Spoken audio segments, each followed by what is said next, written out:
I don't know, some of you guys know me, some of you don't. I was one of the original speakers of the Boston Free Speech Rally. If any of you guys know me, you know I worked a very long time on Hanscom Air Force Base designing command and control systems for the Air Force. I was a delegate to the Republican National Convention in 2012. Were you involved in the May thing as well? I was there, okay, but I was not a speaker. So I went, I attended, I saw what it was going to be like, and I, you know, saw a normal rally, I guess, that there were a couple hundred people there, waved some flags, heard some speeches. None of them were too memorable. And that was about it. There was no violence. There were some counter-protesters, but I didn't see anything boil over to some physical altercations. There was a couple of heated moments of chanting back and forth, but nothing that I would even consider even noteworthy by even local media, never mind the firestorm that this has become in national media. But unfortunately, the horrible and tragic events of Charlottesville, Virginia occurred just a week before our event, right?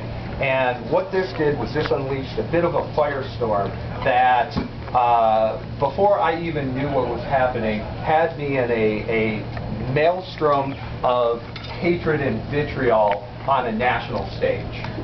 So what actually occurred, can you get it? Yes, no? On there? Oh, good. All right, then stand up here because you couldn't get it. This is what I call the tweet heard around the world. You probably can't see this, but this is a tweet from CNN anchor Brian Fallon that says, Boston, beware. The organizer, Jason Kessler of the Charlottesville group, is already planning his next event in your city. Tweeted to Mayor Marty Walsh. Wow. This was an absolute statement by a CNN journalist that is notably, provably false. This man, Jason Kessler, who no one from the Boston Free Speech Organization had ever even heard of, was not the same organizer. It was John Medler, who was, and some others who were organizing our rally. Provably false, absolute statement tweeted to Marty Walsh. Mayor Marty Walsh, based upon, and when this was immediately refuted, he came back with some fuzzy logic saying, well, this guy was a member of this organization, and this other organization may be showing up to Boston, therefore his statement that these were the same people organizing it. Absolutely, provably false.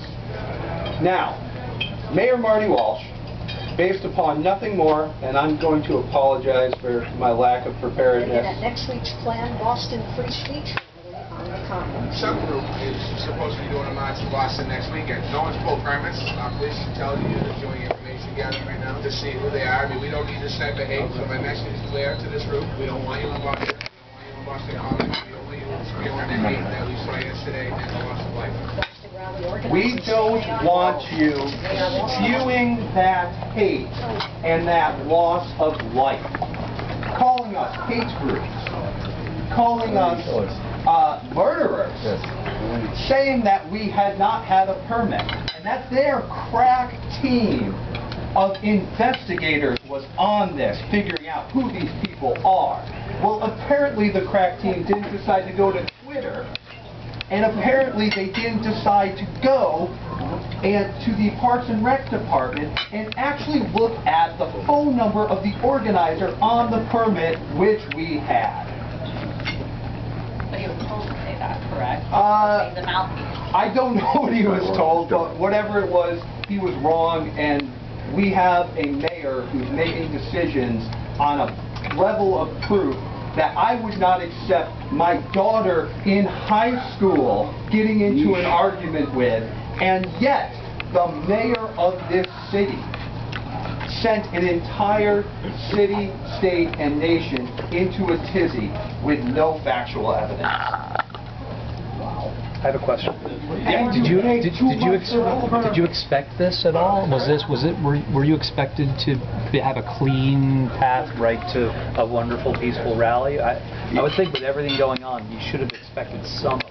Right up until Charlottesville happened, I expected a average rally with a short speech with a couple of cheers and some flag waving, and that's about it. Just like the one that was over Mother's Day weekend. Right. Yeah. Literally, the only thing these two rallies had in common, the Charlottesville rally, is they just had the horrible timing of being a week apart from each other. And had our rally been a week beforehand, no one would have cared. It would have gone completely unnoticed. Okay. So, what happened after that is this unleashed a torrent of internet hatred, which tracked all the organizers, all of the presenters down, including myself. My personal information was exposed. I started receiving a lot of threats, including some death threats. And a lot of those you don't take seriously online, but there were some valid ones. They contacted my employer, harassed my employer, and I was fired immediately on Sunday, the day after Charlottesville, with no explanation, no severance, and quite with a lot of malice from my employer.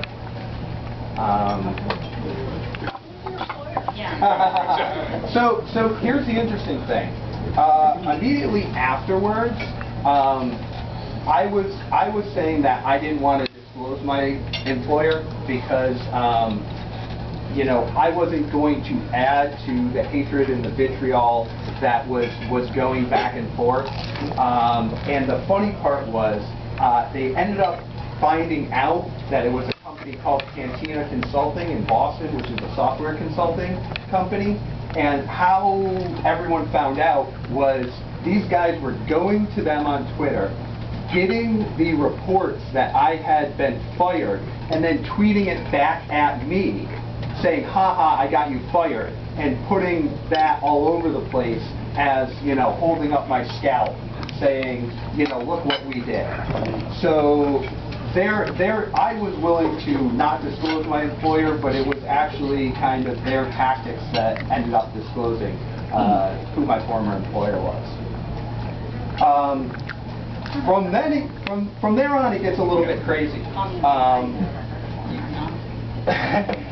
There was a man named Tim Gione, otherwise known as Baked Alaska, who's in Charlottesville, who was attacked with a chemical sprayed in his eyes, and he was blinded.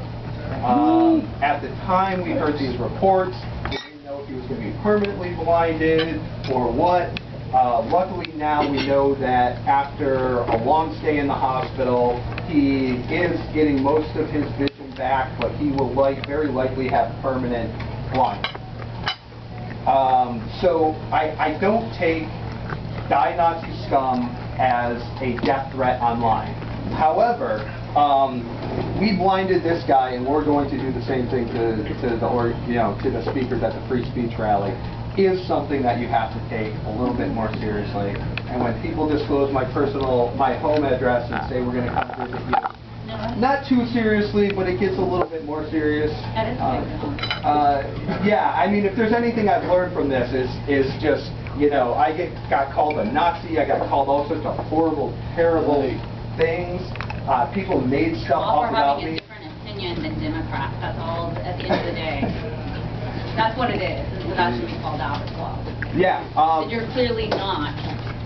Yes, it should be a fact, fact of what you have a different opinion than Democrats. Yeah, and I've never said, I've maybe made some jokes, but I've never said a horrible word about anybody virtually in my entire life, and yet I found myself out of a job, being threatened, and all during this time, I am going, that Monday, I wrote up a press release saying, we had nothing to do with this, We said, you know, we're going to have a moment of silence. We're going to have any speaker, anybody who even attended Charlottesville was going to be specifically banned, and all the speakers were going to have to very specifically denounce violence. And we put out this press release. Nobody cared. Everything was just Nazi, Nazi, Nazi. I was doing press with everybody. They were just trying to catch me in some kind of a statement where they could use my words against me. It was really at the point where